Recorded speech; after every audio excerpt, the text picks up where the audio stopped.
Uh, my refutation speech is on Theodore, and he claimed that colleges should be moved toward all electronic textbooks. He supports this by claiming that there is more availability, they're environmentally friendly, and they save money. His first claim, availability, comes from securednetworks.com.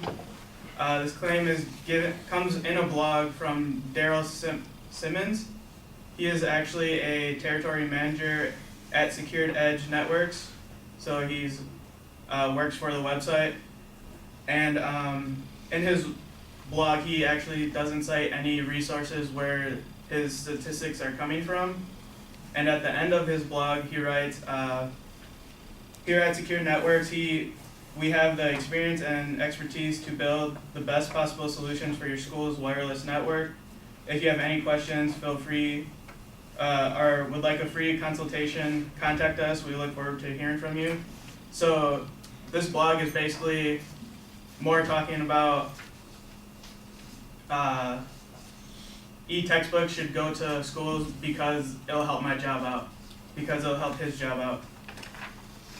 His next secondary claim was from the Huffington Post, and he says that one book produces 7.5 kilograms of CO2 pollution, and one tablet produces 163 kilograms of pollution. And this is true, and Theodore states that just the number of books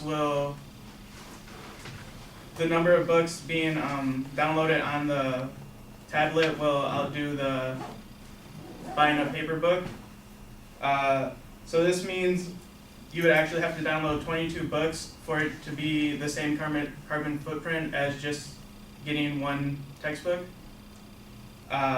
So a student attaining a bachelor's degree would have to average 6 textbooks a year to meet this requirement, and a student attaining an associate's degree would need to use 11 textbooks a year. So that's really dependent on the student and how many textbooks he would use in a year to come up with the 22 books met for the carbon footprint. His last secondary claim was that it saves money, and comes from Investopedia.com. He claims that buying textbooks can be up to 60% cheaper than regular textbooks, or buying ebooks is up to 60% cheaper than buying regular textbooks. This is not always the case. The 60% is usually for renting, but if you're buying an ebook, it can be the same price as a textbook, or it can be $20 off, so it's not really saving as much money as it looks like. And you have to also include other factors such as buying a laptop or buying an ebook that can read the ebook, or ebook reader that can read the ebook. And ebooks can range from $50 to laptops $2,000. So you have to include this price in the actual moving towards ebooks. And not only, you can buy the $50 tablets, but most of those tablets tend to have less storage, so they may not hold as much books as you need. So going with a more expensive option is probably what most students would have to do.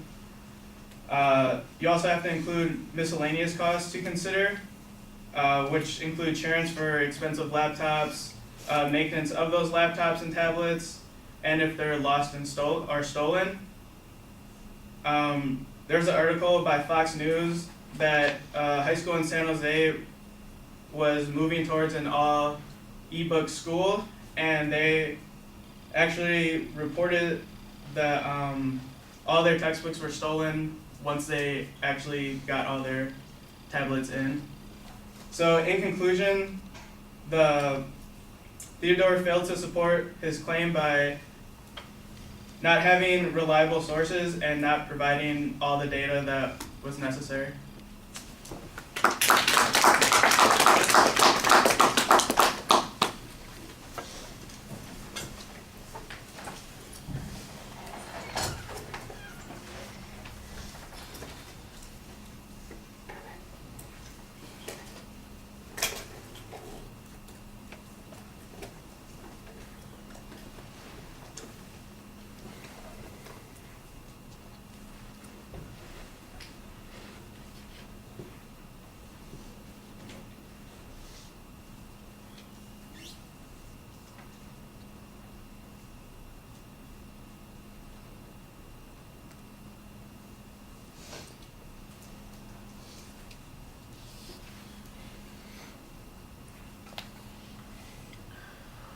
All right, well, the proposition's labeled. We got the secondary claims that the advocate presented being introduced as well. You follow that structure pretty clearly.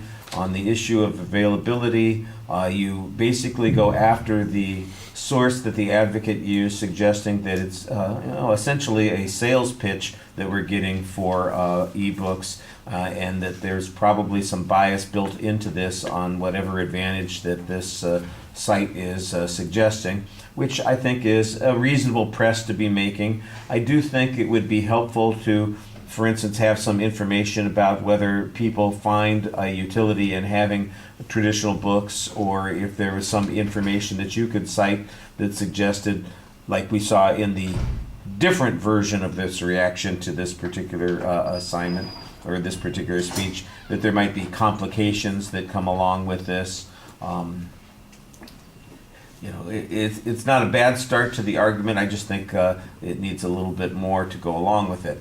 Your analysis on the second point seems to take the information that the advocate presented about one book equaling this amount of pollution, whereas the device equals this amount of pollution, and then you're doing some math configuration here to suggest that we'd have to have 22 books to, in essence, match the amount of pollution that we're going to get from using these devices.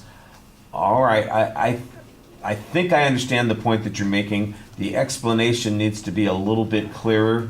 I think the claim is pretty simple, that it takes a greater number of books on, a greater number of ebooks to recover the environmental costs from these electronic devices than it does than the average student would use if they were buying traditional books. I think that's the point that you're trying to make there. It just needs to be a little bit sharper. Your calculations, if you figured it correctly, seem like they are reasonable arguments to make. I do think it would also be helpful maybe to show us what some of the particular environmental impacts are of electronic production. The textbook production, they mentioned kind of vaguely what some of those issues are. I would assume, for instance, that the technology production process involves release of a variety of hazardous chemicals, that people might be exposed to things in the manufacturing process there, that there still has to be a delivery process for some of these things.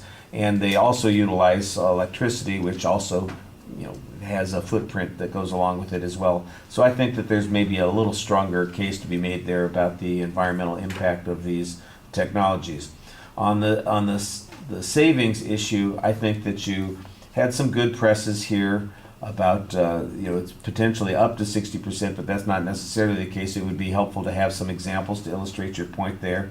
You have the explanation about the laptops and or a reader. If we were having a further debate on this, I think that it would be easy for the advocate to say, well, most college students are going to have a laptop regardless of whether or not they're using ebooks or not. So it's not necessarily an additional cost, since they're going to need that to produce materials for their class and have access to other materials, not just ebooks. So the notion that this is going to be an exclusive cost that's connected to the ebooks is, I think, a little problematic. The ancillary costs of maintenance and repairs and lost things, I think that's okay. It sounded like you were going to have an example here with that San Jose High School that was going to illustrate something, but in the long run, I'm not sure what it illustrates. All their textbooks got stolen after they got the ebooks. I'm going, well, so how does that apply? What inference are we supposed to draw from that? It's an interesting piece of information, but is it a demonstration that the ebooks are inferior in some way? I'm not sure how you reach that conclusion. Okay, thank you.